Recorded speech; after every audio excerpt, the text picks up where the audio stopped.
Ternyata nggak cuman jarak outer dan ujung pisau miling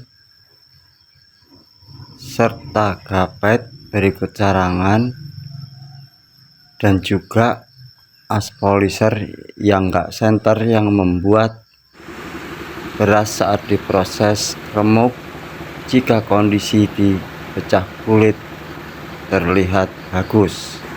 Dan di sini saya akan membahas tuntas secara detail apa aja faktor-faktor yang membuat beras hasil proses masih tetap remuk.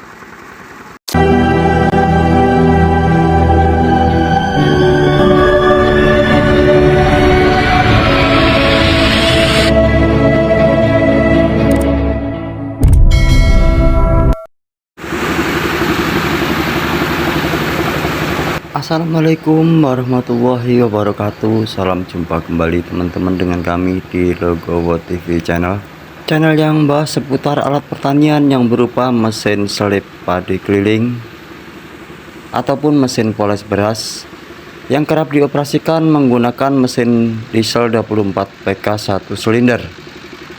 Dan pada perjumpaan kali ini saya tidak akan mereview bagaimana cara pemrosesan padi, namun saya akan berbagi pengalaman berdasarkan yang sudah saya jalani, yakni pengalaman apa saja penyebab faktor terjadinya beras remuk saat kita proses padi untuk menjadi beras.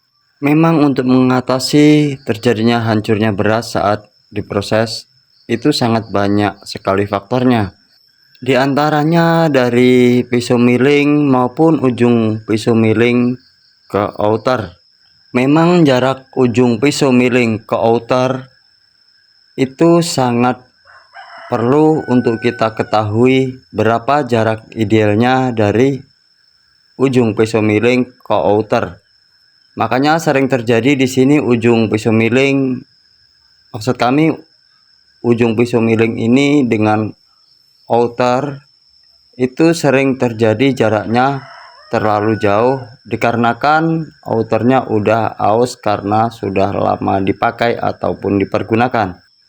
Dan satu lagi penyebab fatalnya terjadinya hancurnya beras saat kita proses, yakni di bagian aspoliser ini jika terjadi tidak lurus ataupun tidak senter. Dan di sini meskipun aspoliser udah benar-benar senter ataupun lurus, namun belum tentu menjamin beras akan utuh.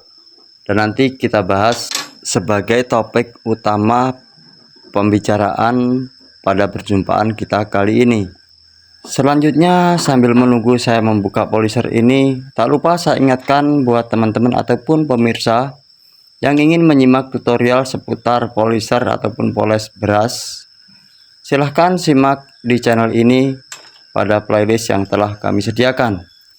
Dan tak lupa juga saya ingatkan buat teman-teman ataupun pemirsa, bagi yang baru menemukan channel ini ataupun belum subscribe channel ini, ada baiknya teman-teman tekan dulu tombol subscribe merah yang ada di bawah video beserta loncengnya, agar selalu bisa mendapat konten terupdate dari kami berikutnya, baik itu berupa tutorial atau konten lainnya yang mungkin sesuai dan bisa bermanfaat buat teman-teman. Dan tak lupa juga saya sampaikan kepada pemirsa atau teman-teman bagi yang ingin memesan mesin selip padi keliling di channel ini pada nomor WA yang tertera pada video-video kami sebelumnya. Dan untuk selanjutnya saya ingatkan kepada teman-teman ataupun pemirsa, silahkan simak dan pahami video ini dengan baik agar tidak terjadi gagal paham. Karena jika terjadi gagal paham, itu susah untuk dimengerti bagaimana cara mengatasi beras yang remuk saat diproses. Dan di sini terlihat salah satunya ada baiknya kondisi ujung pisau miling jika kita lihat poliser dari samping terlihat lurus dengan perumahan sarangan. Dan ini perhatikan kepada teman-teman kondisi miling di dalam poliser, yakni poliser yang setiap hari saya pergunakan. Seperti inilah kondisi pisau miling dengan sarangan. Dan yang perlu dipahami, outer di sini sering termakan, makanya sering terjadi jauh dengan ujung pisau miling. Dan jika terlalu berlebihan jauhnya, bisa mengakibatkan terjadinya las gabah agak susah dibersihkan, terutama pada padi yang sudah ditimbun lama dan tidak dijemur ulang, atau sering disebut padi sudah lembab ataupun kurang kering. Jika teman-teman ataupun pemirsa sering mengalami beras remuk saat memproses padi, coba buka polishernya dan diputar-putar. Posisi pisau miling ini dengan gapet ataupun sarangan sudah benar-benar terlihat di tengah ataupun belum.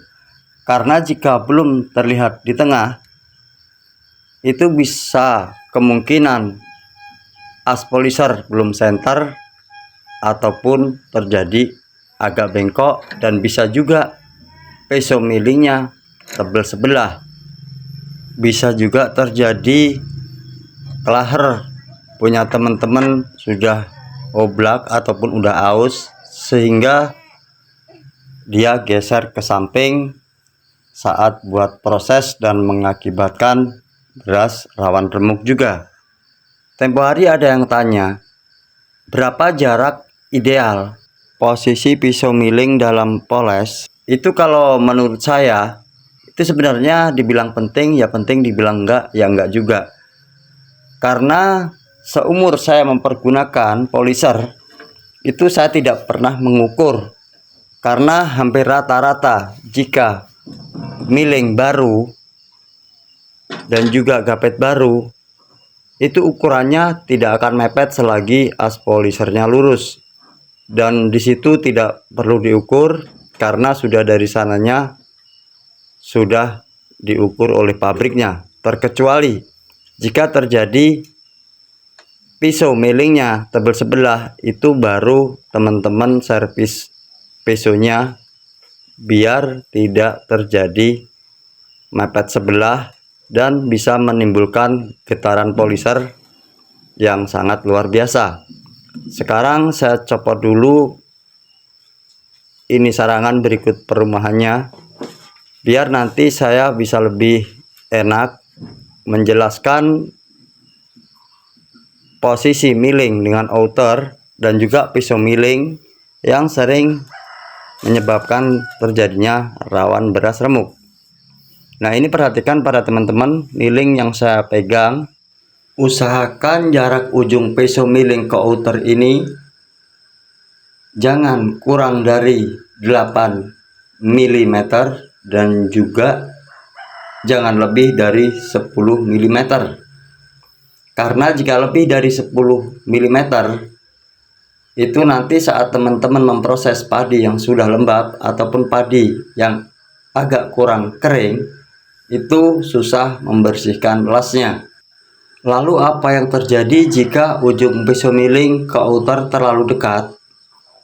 Itu nanti akan mengakibatkan beras rawan remuk saat diproses, dan juga tarikan mesinnya akan merasa terlalu keberatan karena terlalu mepet dengan outer.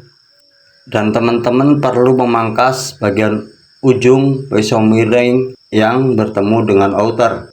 Namun hal itu akan terjadi jika outer baru dan juga pisau milingnya baru.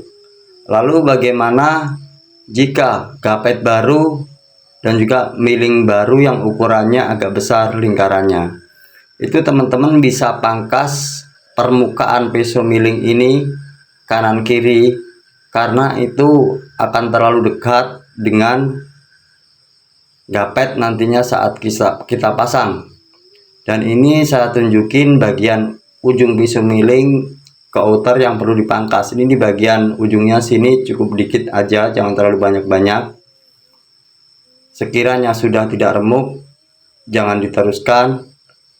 Sekiranya sudah mendekati 10 mili ataupun 9 mili, itu jangan diteruskan mangkasnya. Itu artinya ada faktor lain. Untuk diingat, Jika semua tadi sudah diterapkan sama teman-teman, namun masih terjadi remuk, itu besar kemungkinan dari bahan ataupun dari padinya. Contohnya dari padi yang terlalu lembab, dan juga padi saat dijemur belum kering kehujanan, itu bisa mengakibatkan beras remuk. Walaupun diproses bagaimanapun cara proses dan juga settingan, akan tetap saja remuk.